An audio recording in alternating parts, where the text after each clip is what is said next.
pagdangis ng Panginoon sa Getsemani. Sinasamba at pinupuri ka namin, O Kristo.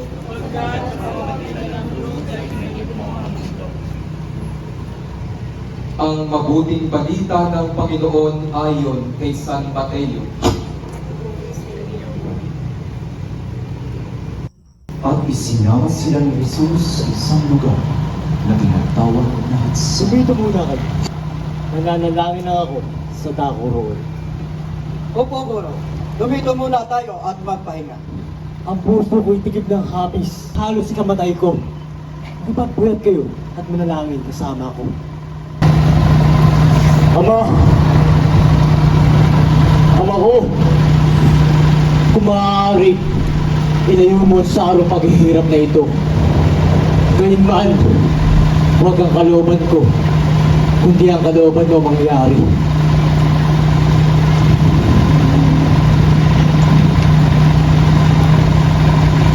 Ano ka bang hindi kayo makapuyat na kasama ko? Kahit sa oras man lamang, magpuyat kayo at manalangin upang hindi kayo madaigang tukso. Ang espiritu ay nakahanda, ngunit nahihina ang laman.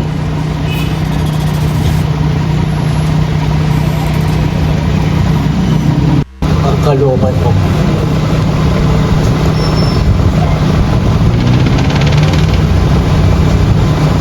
Natutulog ka ba kayo at nagpapahinga? Dumating na ang oras, pagkakadalawang anak ng tao sa mga kasalanan. Kung sino ang hahalikan ko, siya. Tayo na, narito na magkakadalawang sa akin.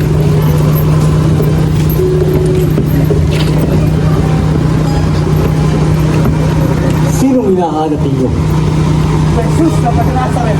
Ako yun. Magandang gabi. Kaibigan. Sino mabansa niyo? Jesus na Nazaret. Sinabi kong ako yun. Kung ako ang hinahanap ninyo, hayaan ninyo umalis ang mga taong ito. Ibalik mo yung tabak sa lagyan. Sa tingin niyo ba, kung hindi ko inumin ang kopa na pagdurusa na binigay sa akin ng aking ama,